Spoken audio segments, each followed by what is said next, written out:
जन्म लेती हैं कि कई से वाला को सुनकर से दो वाला प्रकट हुए हैं और इसी अवतार रामचंद्र भगवान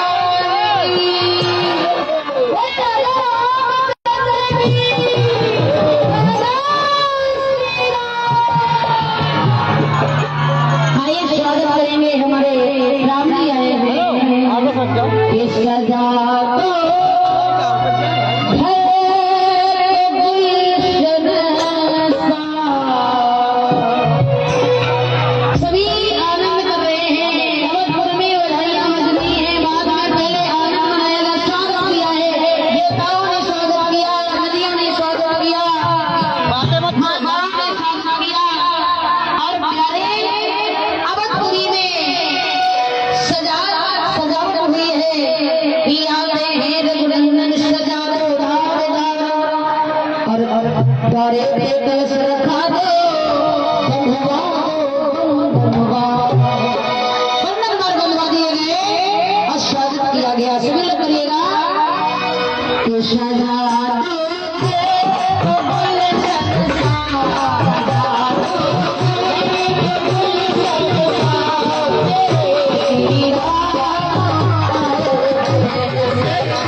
खुशी का ठिकाना जो आ जाता है वही दान कर रहे हैं। आइए अवध में बधाइयाँ लोग बजाएंगे थोड़ी देर। हो आई गेल गिरे दादा आई गेल गिरे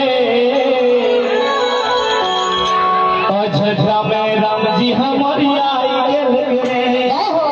और उठाइए तो हाथ सब ने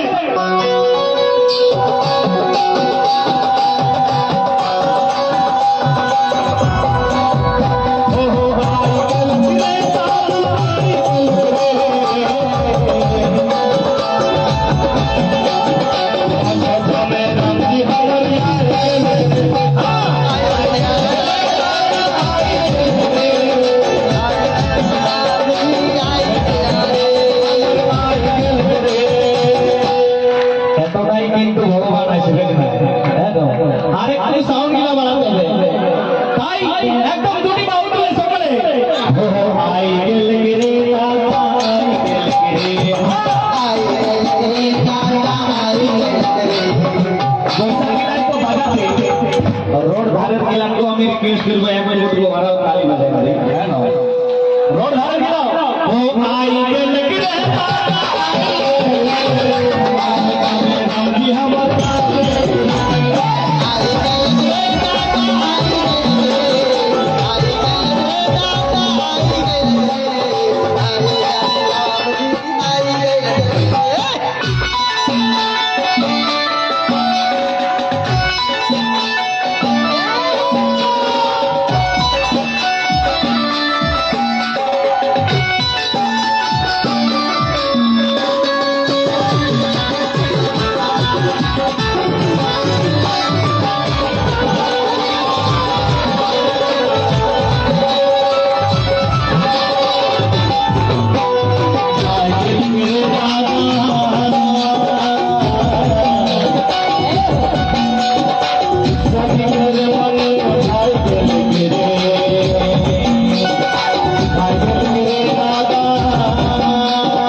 दादा जिंदगी के पहलू में कभी खुशी कभी गम होता है और भजनों में वही ताली बजाता है जिनके हाथों में गम होता है।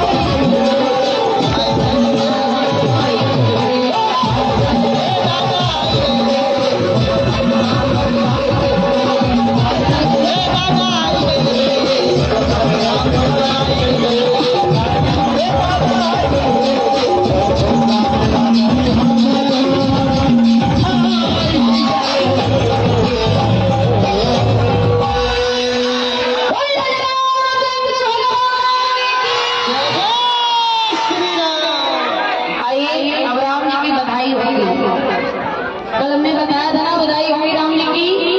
हाँ अब बधाई में थोड़े से गुब्बारा ले आइए।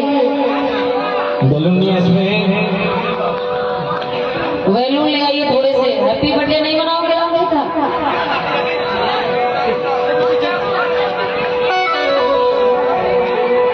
तो प्यारे हाँ थोड़ा सा लाइए। बधाइयाँ मनाएंगे कहाँ? ये कुछ देर के लिए समझ लीजिए क्या है, आपका गांव नहीं है। क्या हो गया? जहाँ राम जी आते हैं वो गांव नहीं होता, वो धाम हो जाता है। आइए अयोध्या धाम हो गया है। जहाँ पर राम आ रहे हैं, आ गए हैं, वो अयोध्या धाम हो गया है। तो आइए अयोध्या मान करके मनाइएगा बधाई भगवान के आने का। संकीर्तन करेंगे, स्वागत करेंगे बधाई में।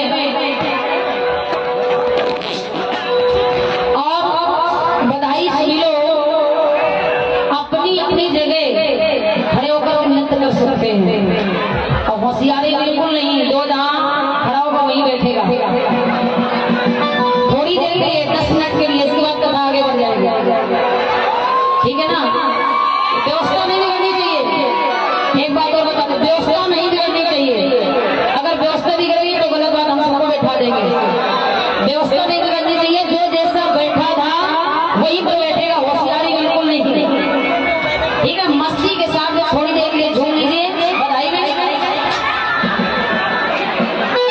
और बधाई देके भी कमेटी कहाँ है? कमेटी जी कथा करवा रहे हैं, वो लोग कहाँ हैं? आज पहले बधाई देंगे, इसके बाद कुछ होगा। कहाँ है? बुलाइए जरा।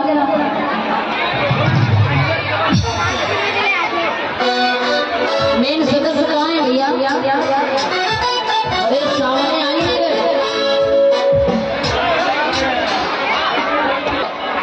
पहले बधाई दो, राम जी आए हैं। अब राम आप लोग बधाई लाई हो? कल बताया था सभी लोग बधाई देंगे।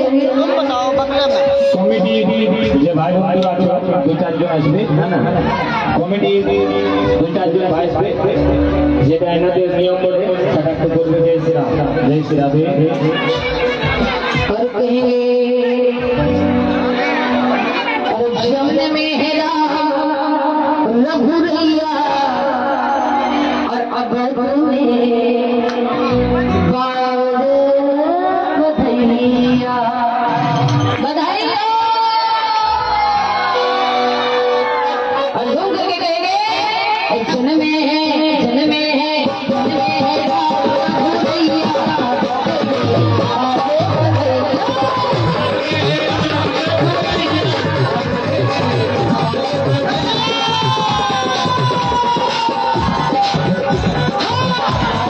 भैया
হবে যাকে যেটা চড়াবা এখানে চড়াতে পারো। জয় শ্রী রাম, জয় শ্রী রাধে শ্যাম।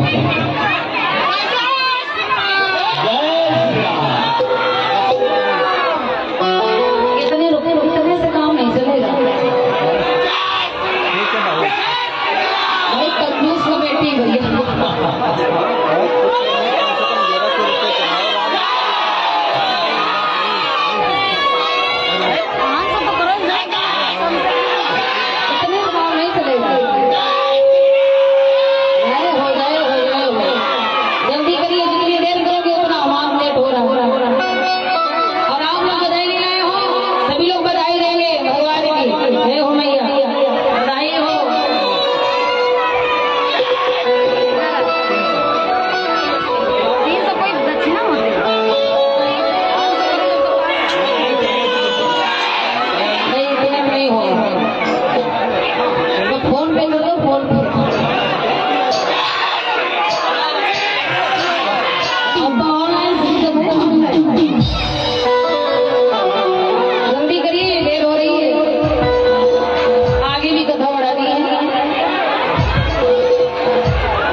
भगवान पर चढ़ाइए।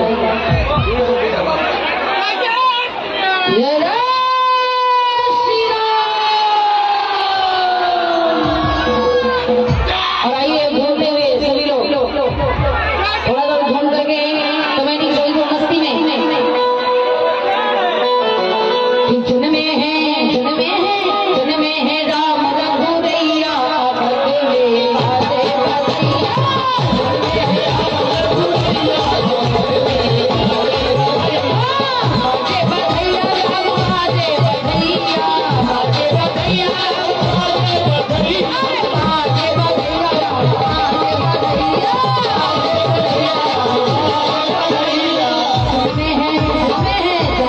राम रघुरैया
मेरे भारत का बच्चा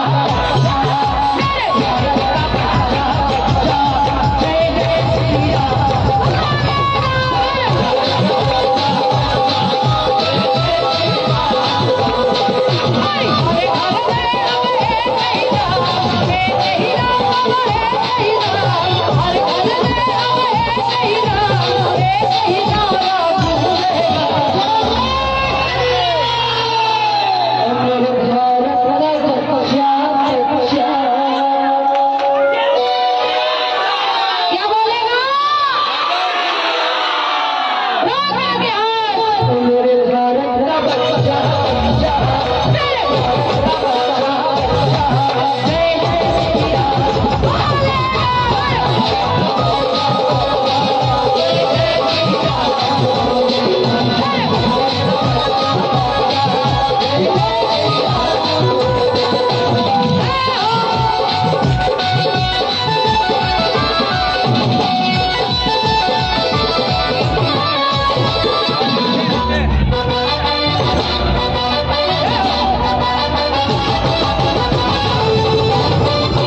নিজ নিজ জায়গাতে শান্তিভাবে সকলেই বসার চেষ্টা করবেন, ঠিক আছে? সকল ভক্তিমতী মাতা ভক্তবৃন্দগণ কেউ অশান্তি করবে না, একদম শান্তিভাবে সকলেই বসো। জয় শ্রীরাম।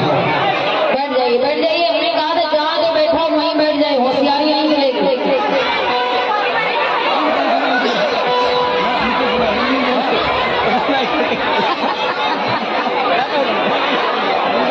बैठ जाए भैया, शांति का सहयोग है सभी लोग। अरे ये बड़ी विचित्र दशा है, मतलब पीछे का मैदान साफ, सभी आगे आगे। हनुमान जी पूरे गुब्बारा फोड़ डाले भाई।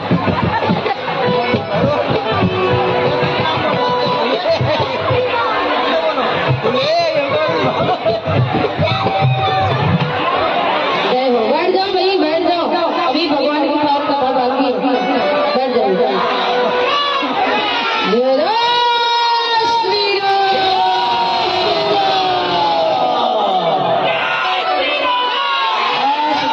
बहुत सुंदर, बहुत सुंदर। अब थोड़ी देर कथा सुन लीजिए, फिर जय श्री राम बोलेंगे।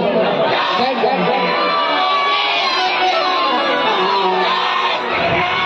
जय हो, जय हो, जय हो। बैठ जाइए, यहाँ से ये भीड़ कम कर दीजिए, आगे से भीड़ कम कर दीजिए।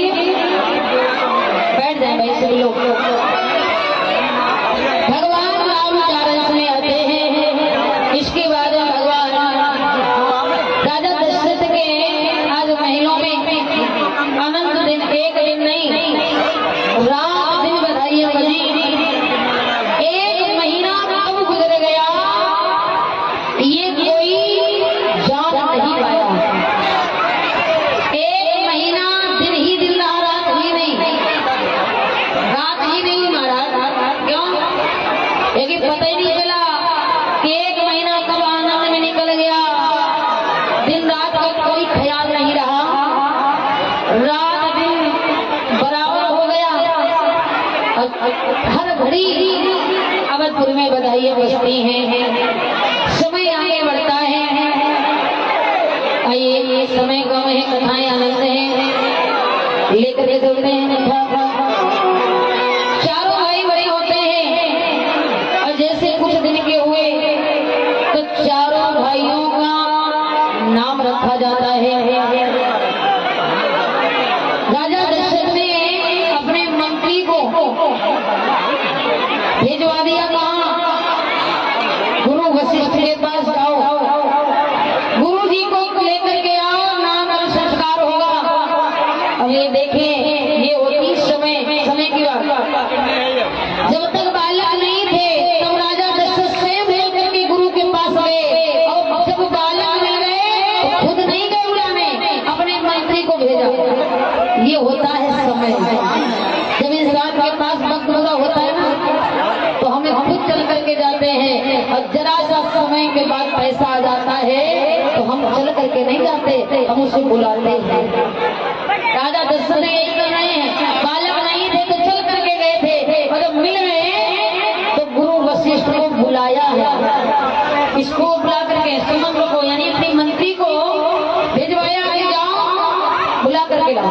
आरती उतारने के लिए बोल दो, लड़की जला लाए और जिन्हें भी राम जी की आरती को उतारना है वो भगत आरती उतार सकते हैं, मान कृपा होगी। भोले गोविंद भगवान की। तो होता क्या है प्यारे, नाम रखे गए हैं, कौशल्या के लाल का नाम राम रखा गया, केकई के लाल का नाम भरत रखा गया, सुमित्रा के लाल का नाम लक्ष्मण और शत्रुघ्न रखा गया। नाम और संस्कार हो गए। इसके बाद में राम जी विद्या का अध्ययन करने गए। देखिए, राम जी विद्या जब अध्ययन करके आए हैं तो क्या सीख करके आए हैं? क्या सीखा? राम जी ने नेता नगरी नहीं सीखी, राजनीति नहीं सीखी, क्या सीख करके आए? कि प्रातः काल उठ के रघुनाथ और मात पिता गुरु नामई, ये सीख करके आए अपने विद्यालय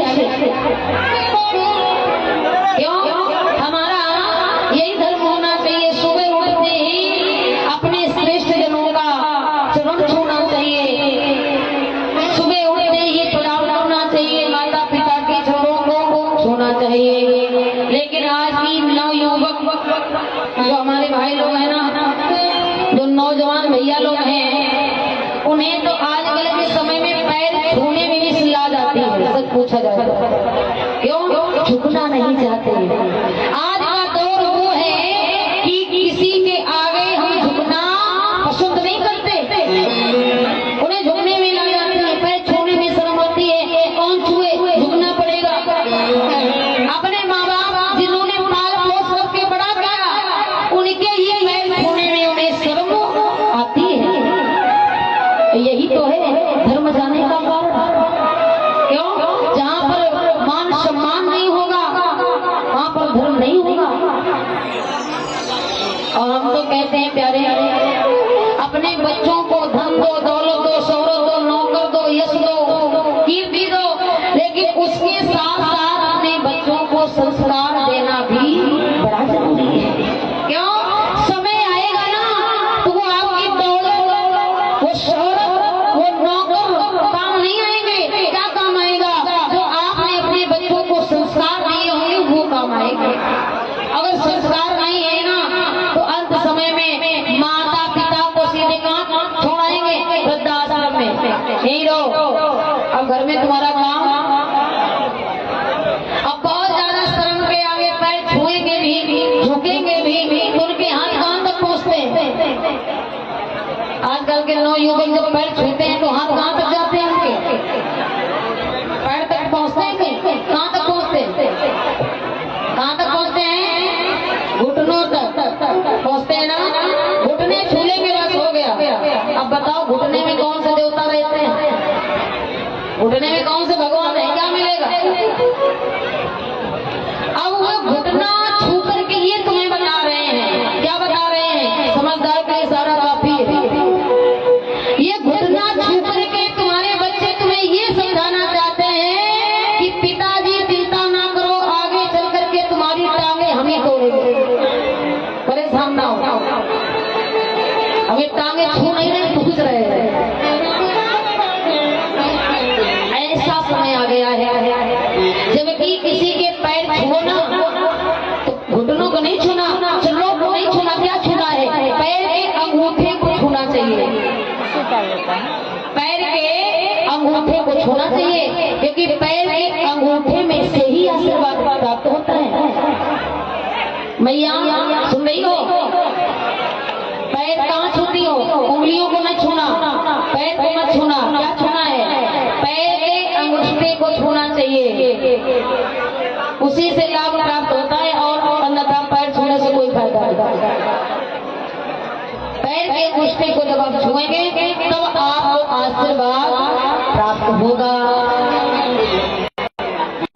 वैसे तो पैर ज्यादा किसी को छुआना भी नहीं चाहिए। क्यों? पैर छुआने से हमारे पुण्य चले जाते हैं। जो हम पुण्य करते हैं जीवन में, जितना भी पुण्य थोड़ा बहुत कर पाते हैं वो पैर छुआने से सब खत्म हो जाता है। पैर छुआने नहीं चाहिए, लेकिन हमारे शिष्य जनों के पैर छूना हमारा क्या है? धर्म है, दायित्व है, कर्तव्य है। कई जने अपने माँ का आशीर्वाद ले लें, पिता का आशीर्वाद ले लें तब जाएं, क्योंकि कहते हैं जीवन में खुशियाँ और तमाम आएगी, और ले ले माँ की दुआएं तेरे काम आएगी। जब घर से अपने माँ की दुआ लेकर के निकलोगे ना प्यारे, तो कहीं आपके जीवन में कभी हार होने वाली नहीं है। ये माँ का आशीर्वाद और पिता का आशीर्वाद होता है। राम जी यही संस्कार सीख करके आए कि प्रातः काल उठ कर रघुनाथ, और माता पिता गुरु नाम ही माता। विद्या का भी अध्ययन कर लिया, समय आगे बढ़ा। इसके बाद में सभी देवी देवता आए और भगवान के दर्शन करके चले गए। पर कौन नहीं आया? विश्वामित्र नहीं आए। और कौन नहीं आया? भोले बाबा। भोले बाबा अभी नहीं जाऊंगा, कब जाऊंगा? जब थोड़े से भगवान समझदार हो जाए, हमारी भावनाओं को समझे। भोले बाबा भी आए, और जब भोले बाबा दर्शन करने आए तो भोले बाबा का स्वरूप तो है, और मुन्नों की माला, सर्प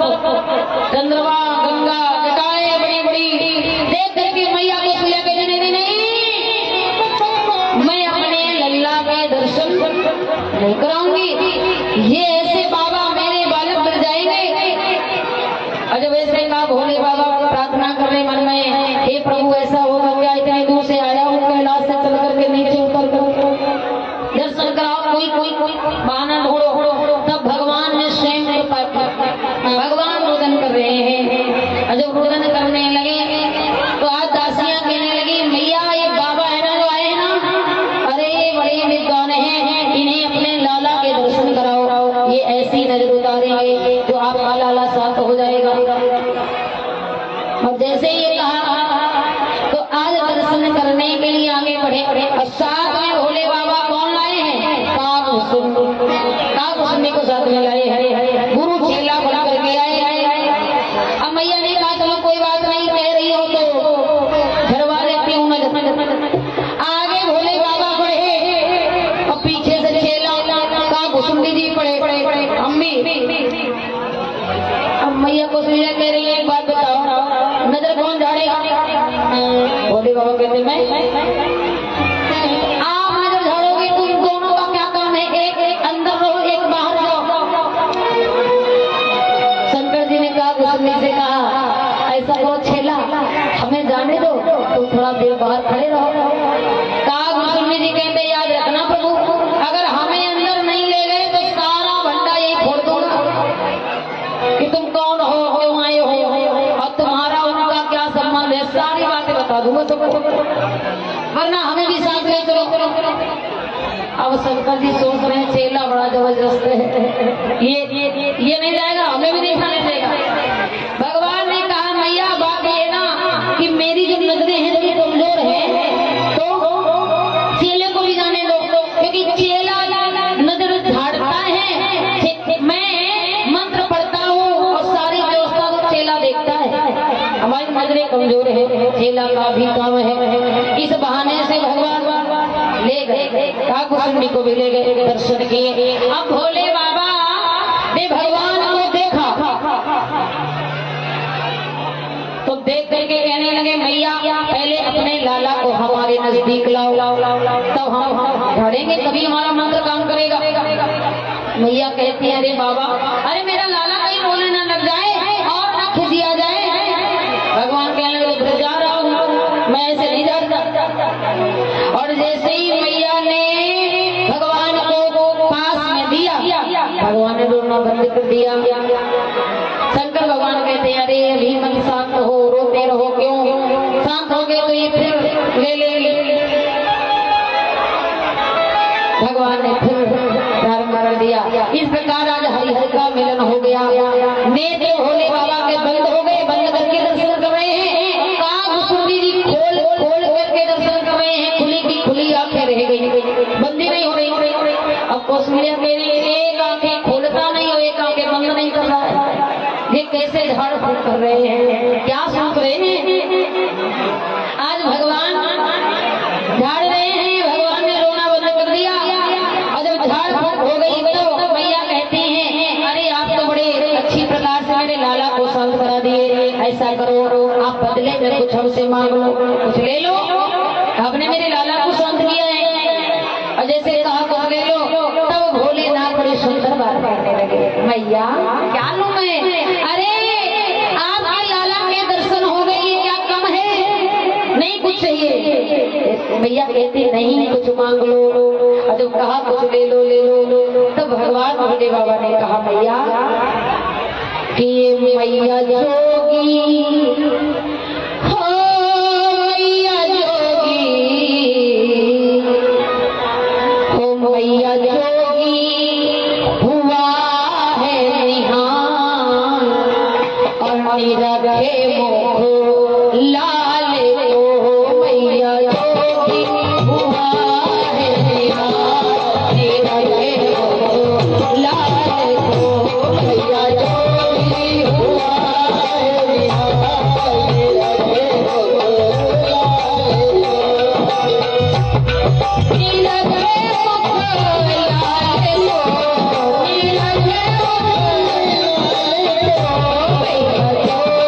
हुआ है निहाल, निरखे मुख लाल को, मैया जोगी हुआ है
हाजी, और हर नाम में भी कोई अंतर नहीं, और इनके काम में भी कोई अंतर है क्या? नहीं है। नाम भी एक जैसे, काम भी एक जैसे हैं। क्यों कहते हैं कि हरि हर एक है दोनों, और न ये कम है न वो कम है। कम दोनों नहीं है। कैसे कि ये पीते प्रेम का प्याला, और वो पीते भांग का प्याला। पीते दोनों हैं, और जब दोनों पी लेते हैं तो क्या होता है? ये नशे में दोनों रहते हैं, और न ये कम है न वो कम है। हरि हर एक हैं दोनों, न ये कम है न वो कम नहीं है, दोनों बराबर। ससुर घर दोनों रहते हैं, और पति की और पत्नी के दोनों में प्रेम ज्यादा है, दोनों में एक दूसरे में ज्यादा भेद नहीं है। मिलन हो गया, भगवान वापस कैलाश पर बताते हैं। समय आगे बढ़ता है, विश्वामित्र जब जान पाए हैं कि समय अब हमारा हुआ है जाने का। क्यों? अब मैं जाऊं, अब राम लक्ष्मण थोड़े बड़े हो चुके हैं, अब मैं जाऊंगा तो किसी और काम से जाऊंगा, दर्शन ही करने नहीं जाऊंगा, मैं सीधे उनको ले करके आऊंगा। अब ये देख करके चले हैं विश्वामित्र, पहुंचे हैं राजा दशरथ के महलों में। राजा दशरथ ने विश्वामित्र को आते देखा, बड़ा स्वागत सम्मान किया। राजन रहो, आप हमारे जो आप हमारे घर पधारे, क्या मैं दे दूं आपको? क्या इच्छा लेकर के आप आए हो? आप भी अपनी इच्छा जाहिर करिए, जो चाहो वो मांग लो। क्यों? आज हमें बड़ी अपार खुशी है इस बात की, मेरे घर में 4 बालक आए हैं, आप भी कुछ मांग लीजिए। विश्वामित्र कहने लगे, मैं मांगने नहीं आया हूँ, और मैं संतोषी ब्राह्मण मांगने की अपेक्षा से नहीं जाता किसी के दरवाजे। राजा दशरथ कहने लगे, नहीं, मैं एक राजा हूँ, और मेरे दरवाजे से कोई खाली ना जाए, ये मेरा धर्म है। आप मांगो तो सही, क्या मांगना चाहते हो? और जब ज्यादा कहा मांगो मांगो, विश्वामित्र ने कहा, मैं ऐसे किसी से मांगता नहीं, और अगर मैंने मांगा आपने ना दिया तो? राजा दशरथ कहने लगे, आज तक कोई दरवाजे से खाली नहीं गया, आपने कैसी बात कर दी? अरे कुछ तो मांगो, मुंह तो खोलो, क्या चाहिए? राजा दशरथ ने जब ये कहा, विश्वामित्र ने कहा, ऐसे नहीं, पहले ऐसा करो कि तिरवाचा कर लो, 3 बार कसम खा लो कि मैं जो मांगूंगा वो दोगे दोगे दोगे। राजा दशरथ बिना सोचे विचारे हाँ मांगे, जो आप मांगोगे दूंगा दूंगा दूंगा। और जैसे तिरवाचा करवा लिया, विश्वामित्र ने कहा, राजन सुनिए, मैं क्या मांगने आया हूं, देना चाहते हो दे दो। अब समझा करके बोले,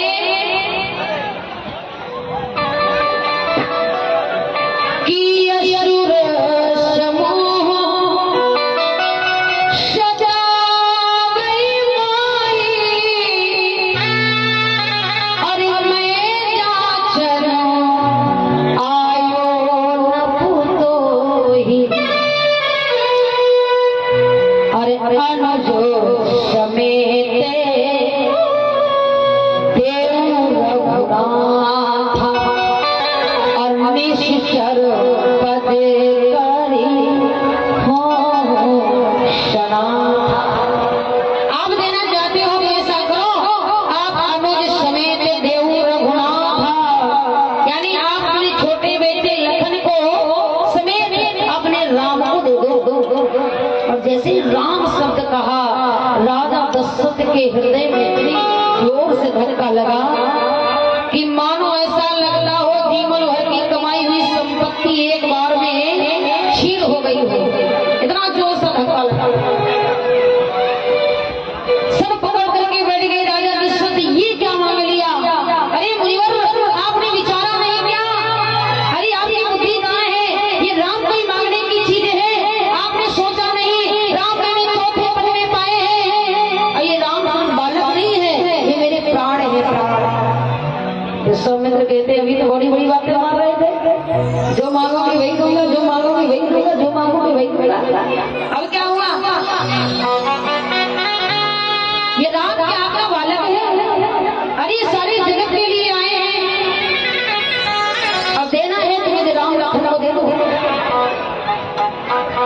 दशरथ ने कहने लगे नहीं, क्या करोगे इनका? अरे अभी छोटे छोटे बालक हैं, आप असुर समूह को मारने के लिए ले जा रहे हो। अरे इनको क्या काम है ले जाने का, मुझे ले चलो।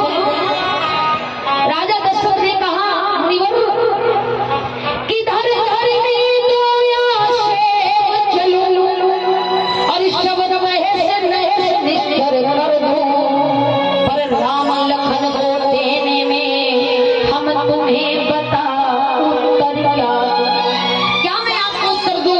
राम लखन को नहीं दे पाऊंगा। चौथे पल में मैंने अपने बच्चों को पाया, अरे इतना मैं नहीं पाऊंगा। और राम तो चारों बेटों से ज्यादा मुझे प्रिय है, सबसे अधिक प्रेम प्रस्ताव मेरा नहीं दे पाऊंगा। और कुछ मांग लो, एक नहीं 10 मांग लो। विश्वामित्र कहने लगे नहीं, यही चाहिए। जिद कर ली। राजा दशरथ कहते मैं नहीं दे सकता। विश्वामित्र ने कहा समझ गया, कितने बड़े तुम चक्रवर्ती राजा हो, कितने बड़े वचन वाले हो। अरे आप अपनी कुल की रीति को भूल जा रहे हो। मैंने सुना है आपकी कुल की एक रीति है क्या कि रघुकुल रीति सदा चली आई और प्राण जाए पर प्रश्न न जाए। आपके कुल की रीति है, अब आप अपनी रीति को भुला रहे हैं। तो जैसे ये बात याद दिलाई, राजा दशरथ मना नहीं कर पाए, वचनबद्ध हो गए। राम को बुलाया, लखन को बुलाया और लखन से कहा जाओ एक गुरुदेव देने लेने आए हैं। उदास देखा राम ने समझाया पिताजी आप ऐसे उदास होकर के हमें भेजोगे तो मैं जा नहीं पाऊंगा। और आपके दरवाजे मुनिवर आए हैं, खाली हाथ चले गए तो आपका धर्म भी चला जाएगा। पिताजी परेशान ना हो, मैं बस कुछ दिन के लिए जा रहा हूँ और वापस आ जाऊंगा। सेवा करना हमारा धर्म है, इनकी सेवा करके वापस आ जाऊंगा। पर राजा दशरथ की हालत बिगड़ रही है, कह नहीं पा रहे हैं, पर हृदय से धीरज का बात टूट रहा है। राम लखन विश्वामित्र के साथ चलने तो लगे। तीनों माताएं ने देखा, दुखी हुई कि राम आपके बगैर ये आंगन अधूरा हो जाएगा। चलने लगे हैं राम। विश्वामित्र आज भेजते हुए देख रहे हैं और जैसे ही महलों से बाहर निकले, राम को देख करके एक बार राजा दशरथ ने कहा हे राम एक बार मुझे और देखो, एक बार मुझे और देखने दो अपने चेहरे को, मैं कैसे रहूंगा आपके बगैर समझ में नहीं आएगा। राजा दशरथ ने कहा राम कि जरा जरा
लेकर के चले हैं विश्वामित्र अपनी आश्रम की तरफ।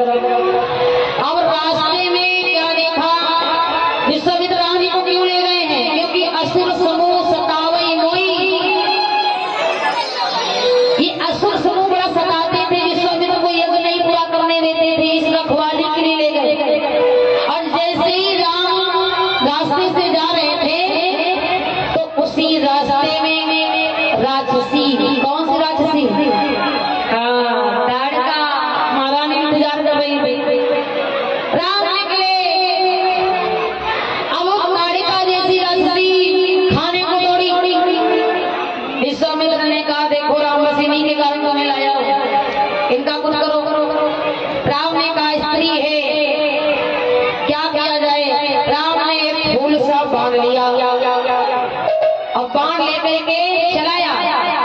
परम पुरुष बात गोस्वामी तुलसीदास जी लिख रहे हैं कि एक बाण प्राण हर लीना और तीन जान सोई निज पद दुल्हा।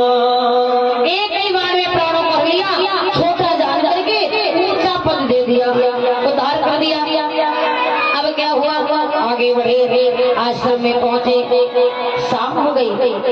राम ने कहा गुरुदेव आज शाम हो गई, सुबह जब होगा तो आप अपना यज्ञ करिए, मैं आपकी यज्ञ की रखवाली करूंगा।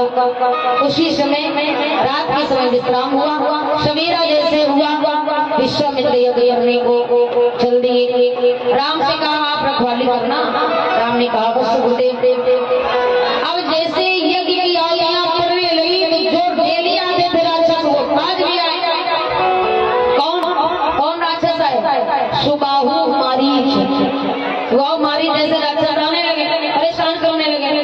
विश्वामित्र ने कहा राम देखो इनका काम तमाम करो, इन्हीं की वजह से मेरा यज्ञ पूरा नहीं होता।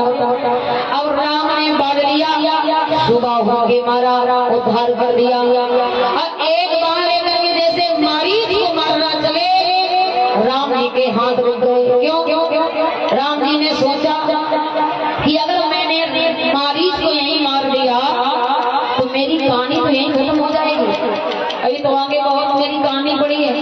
क्यों? क्योंकि राम जी कह रहे हैं कि अगर मारीच ही न मर गई है तो सोने का मृग बन गई है।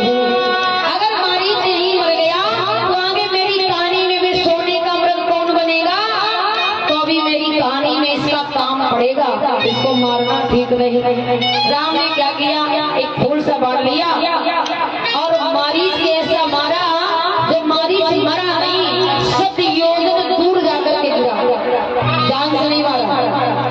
इसके बाद में प्रेम के साथ यज्ञ संपन्न हो गया। और जब यज्ञ संपन्न हो गया तो महाराज उसी समय में एक निमंत्रण पत्र आया है। कहाँ से आया है, कहाँ से आया है बताइए। विश्वामित्र के पास निमंत्रण पत्र कहाँ से आया है, जनकपुरी से आया है। किसका आया है, जानकी के स्वयंवर का आया है। क्यों? राजा जनक ने अपनी छोटी सी जानकी का 5 वर्ष की जानकी का स्वयंवर किया। क्यों किया, क्या कारण था।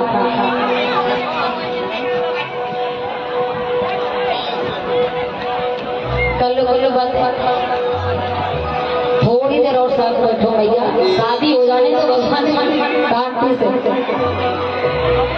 निमंत्रण पत्र आया है, क्यों आया है कि जनक दुलारी मैया जानकी ने एक पाप कर दिया था बचपन में ही, 5 वर्ष की उम्र में। क्या कर दिया था, शंकर जी का धनुष कहाँ रखा था, राजा जनक के महलों में। जिस धनुष को कोई तिल भर हिला नहीं सकता था, एक ही जगह रखा था, वहीं पूजा जाता था, वहीं धोया जाता था, वहीं साफ किया जाता था। लेकिन एक दिन क्या हुआ, खेल ही खेल में मैया जानकी ने एक हाथ से उठाया और कोने में रख दिया। क्यों? खेलने में अड़चन आ रहा था ना, बीच में रखा था। तो मैया जानकी ने खेल ही खेल में अपने सखियों के साथ में एक हाथ से उठाया, कोने में रख दिया। ये दृश्य नहीं देखते रहे राजा जनक। और जब देखा कि मेरी छोटी सी जानकी ने उस धनुष को उठा दिया, जिस धनुष को बड़े बड़े वीर बलवान योद्धा तिल भर हिला नहीं पाए, इसका मतलब है कि मेरी जानकी कोई साधारण कन्या नहीं है। और उसी वक्त राजा दशरथ ने प्रण कर लिया। क्या प्रण कर लिया? बहुत सुंदर प्रण कर लिया। मन में ही प्रण ठान लिया, प्रतिज्ञा कर ली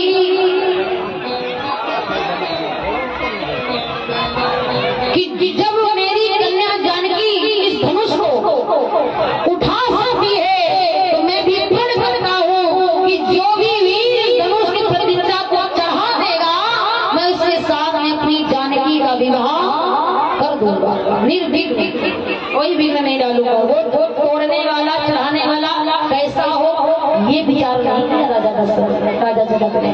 जब ये कहा कि जो भी इस धनुष को तोड़ देगा वही मेरी जानकी का पति बनेगा। और अब मैं अपनी जानकी का विवाह नहीं करना चाहूंगा, क्या करूंगा? स्वयंवर करूंगा। स्वयंवर और विवाह में बहुत अंतर है। स्वयंवर करूंगा। और उसी समय राजा जनक अपने राजसभा में आए, मंत्री से कहा घोषणा करवा दो। क्यों? मैं आमंत्रण पत्र नहीं भिजवाऊंगा, क्योंकि आमंत्रण पत्र इंसान कहाँ भिजवाता है? अपनों के यहाँ, अपनों के यहाँ भिजवाता है ना। और मैं ये चाहता हूँ कि कोने कोने तक ऐलान होना चाहिए कि जो भी वीर बलवान अपने आप को समझता हो वो धनुष को तोड़ने आए। तो राजा जनक ने घोषणा करवाई, निमंत्रण पत्र अपने विशेष लोगों पर लागू किया, जो उनके मान व्यक्ति हैं वहां पर अपनी लग्न पत्रिका भेजी, हर जगह नहीं। अब महाराज जब ये घोषणा हो गई कि राजा जनक के महलों में जानकी का स्वयंवर है, तिथि भी समय भी निर्धारित हो गया, तो वही पत्र आज एक पहुंचा कहाँ पर? विश्वामित्र जी के पास बुलाया गया प्रेम के साथ विश्वामित्र को। विश्वामित्र चले, राम ने कहा हमें नहीं चलोगे। राजा दशरथ विश्वामित्र कहने लगे राम अरे तुम्हें तो जरूर ले चलूंगा, पूरा काम तो तुम्हारा ही है, क्यों नहीं ले जाऊंगा। और उसी समय तीनों चले, विश्वामित्र, राम, लखन।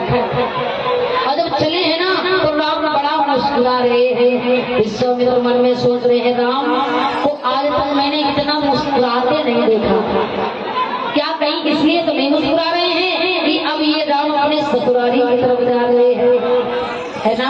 ये भी तो कारण हो सकता है। बिहस चले हैं, मुस्कुराते हुए चले, और जब चले हैं तो रास्ते में क्या मिला? एक आश्रम मिला। किसका आश्रम मिला? रास्ते में किसका आश्रम मिला? बताइए। नहीं पता? रास्ते में एक आश्रम मिला है जहाँ पर कोई जीव जंतु नहीं है, कोई चहल पहल नहीं है, कोई पशु पक्षी नहीं है। और जब ऐसी आश्रम को देखा तब राम ने भी प्रश्न कर दिया विश्वामित्र से, हे मुनिवर, हे गुरुदेव, कृपा करके बताइए कौन है, ये कौन सा आश्रम है, किसका आश्रम है? मुझे तो लग रहा है कोई विशेष महात्मा का आश्रम लग रहा है। राम जी पूछ रहे हैं कि ऋषि आश्रम सी कोई पुण्य थली पर आज लगे उजड़ी उजड़ी, अब पशु पक्षी नहीं, नर नारी नहीं, सुनसान दशा बिगड़ी बिगड़ी। अब कहिए गुरुदेव कृपा करके, कहिए गुरुदेव कृपा करके, दस जानने की उत्कंठा जगी। कहिए गुरुदेव कृपा करके, दस जानने की उत्कंठा जगी। ये कौन है? ये आश्रम किसका है? और जैसे इतना पूछा, विश्वामित्र कहते राम अरे ये कहानी बताऊंगा बहुत देर लग जाएगी, बड़ी लंबी कहानी। राम ने कहा अच्छा कोई भी ये पत्थर कैसा है? इसमें तो कोई नारी है, ये पत्थर कैसा है? विश्वामित्र ने कहा अरे राम सुनो, ये पत्थर जो देख रहे हो ना ये नारी है, इसकी गौतम नारी है, गौतम की नारी नारी अहिल्या है अपने पति के श्राप से पत्थर की हो गई। बस अब ऐसा करो, अपने चरण में डालो, आगे बढ़ो। इधर प्यारे अहिल्या का वर्षों का इंतजार आज खत्म हो रहा है।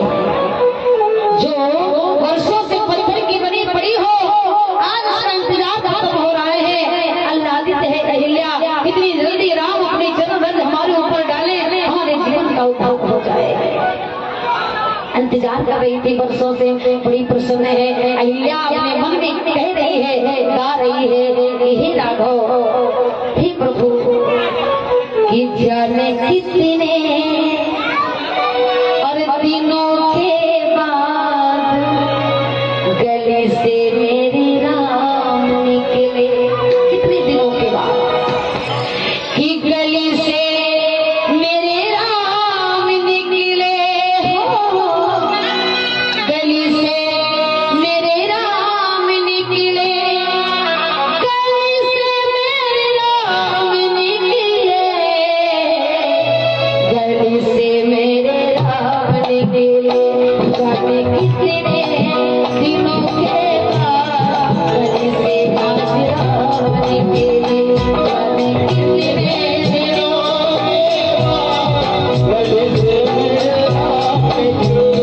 अरे गली से मेरे राम निकले, गली से मेरे राम निकले, गली से मेरे राम निकले, गली से मेरे राम निकले। जाने कितने दिनों के बाद, जाने कितने दिनों के बाद गली से मेरे राम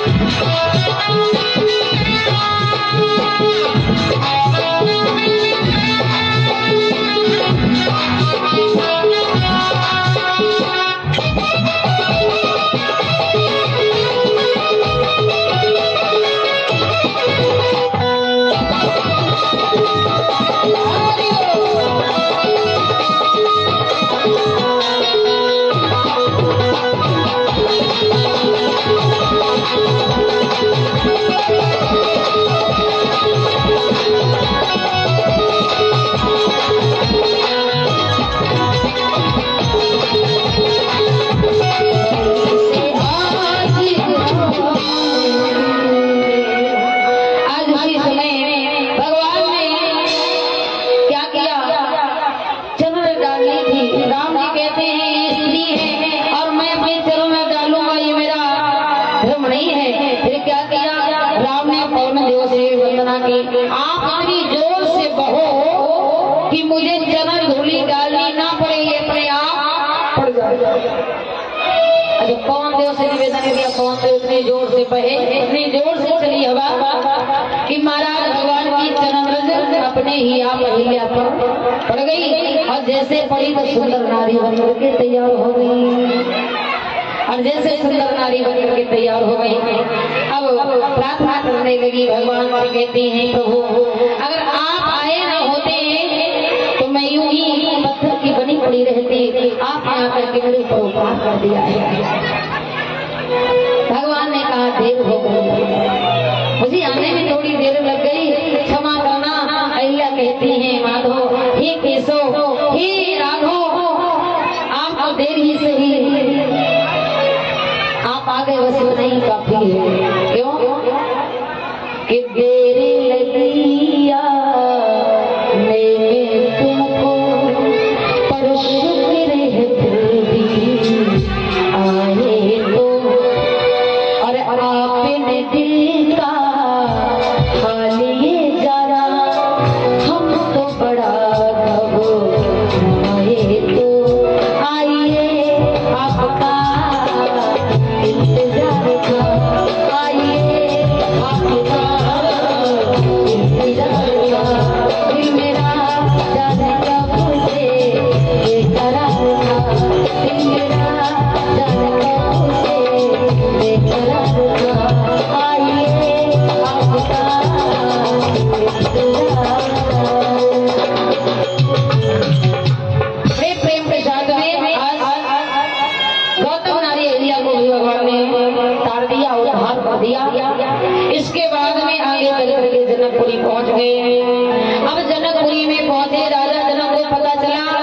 कि विश्वामित्र के साथ 2 राजकुमार भी आए तो सुंदर सदन में रोका, बढ़िया से महल में रोका 1 रात के लिए। और जब उसमें रोक दिया क्योंकि अभी 1 रात बाकी है स्वयंवर में, सुंदर सदन में रोक दिया। अब विश्वामित्र ने कहा राम ऐसा करो कि अब जब तक यहाँ पर हैं तब तक थोड़ा भजन कर लिया जाए, क्योंकि कल तो स्वयंवर है, समय मिले या न मिले। अब भजन कर रहे हैं, लेकिन क्या हो रहा है उस भजन में राम जी का मन, लखन का मन नहीं लग रहा है। अब लखन का बहाना लेकर के राम जी कह रहे हैं, क्या कह रहे हैं कि हे गुरुदेव इस आपके ना भजन में लखन का मन नहीं लग रहा है। क्यों नहीं लग रहा है? ये लखन हमसे बार बार कह रहा है कि राम भैया गुरु की आज्ञा पालो और चलो जनकपुरी घूम के आओ। ये लखन कह रहा है। विश्वामित्र कह रहे अच्छा लखन कह रहा है, आपका मन नहीं कर रहा है। राम जी कहते नहीं हमें नहीं जाना है, आप और आज्ञा दे दो तो मैं इस लखन को जनकपुरी घुमा लाऊं। विश्वामित्र हंस रहे मन में, राम क्या तुमने जनकपुरी घुमा है तो तुम घुमा लाओ? भाई घुमा तो वही सकता है जो कभी घुमा हो। राम कहते नहीं गुरुदेव आप कह दो तो इसे साथ में ले जाओ, घुमा के ले आओ। विश्वामित्र मन की बात समझ गए, राम लखन का मन नहीं कह रहा है, ये मन आपका कह रहा है। जाओ घूमो और जनकपुरी को दर्शन दो, सबके जीवन का कल्याण करो, पर जल्दी आना। अब राम लखन जनकपुरी घूमने गए हैं, और जब जनकपुरी घूमने गए तो गलियों में जैसे चले तो जनकपुरी के जितने भी छोटे छोटे बच्चे हैं, कोई राम के पितामह को पकड़ रहा है, कोई पैरों में लिपट रहा है, कोई पीछे देख रहा है, कोई राम को आगे देख रहा है, कोई कुर्ते को छू रहा है। कितने सुंदर है। कोई कह रहा है उनकी चाल कितनी प्यारी है, कोई कह रहा है अरे इनके गाल कितने प्यारे हैं, कोई कह रहा है इनके बाल कितने प्यारे हैं, अरे कोई कह रहा हटाओ सब तो प्यारा है पर इनकी आंखें कितनी प्यारी है। अब गोपियां, वो बालाएं, वो ब्रज की नारियां बेचारी देख नहीं पा रही है, नीचे से दिखाई नहीं दे रहा भीड़ भाड़ में, तो छत के ऊपर बैठ करके देख रहे, छत पर बैठी है कि एक बार राम जी हमको देख ले। अब महाराज पर राम जी का स्वभाव है किसी को देखते नहीं, किसी को नहीं देखे, चुपचाप चले जा रहे। अब वो लड़कियां सोच रही है क्या ऐसा करूं जो राम जी हमें देख देख एक कहती है ऐसा करो बड़ाई करो, एक ने बड़ाई करना शुरू किया। अब ऐसे बड़ाई नहीं कर रही है, जोर से चिल्ला रही है, ऐसा मालूम पड़ रहा है कि 1 किलोमीटर दूरी पर बैठी है। क्यों चिल्ला रही है? क्योंकि शायद हमारे चिल्लाने की वजह से ये देख एक चिल्ला रही हो रही, एक कहती हाँ अरे मैंने सुना है कि 2 राजकुमार आए हैं, एक कहती हाँ आए हैं, अरे मैंने सुना है बड़े सुंदर हैं, हाँ बड़े सुंदर हैं। लखन कहने लगे भैया हमें लगता कोई हमें देख रहा है। राम कहते देखना तो देखने तो चुपचाप चलना, किसी को देखना नहीं। और लड़कियों ने सोचा फिर भी नहीं देखे, अब क्या करें, अब क्या किया जाए? और जैसे कहा अब क्या किया जाए, बैठी जा रही, अब क्या किया जाए? एक ने कहा ऐसे नहीं देखेंगे, फिर क्या इनके मैया पिता का नाम लो साथ देख ले।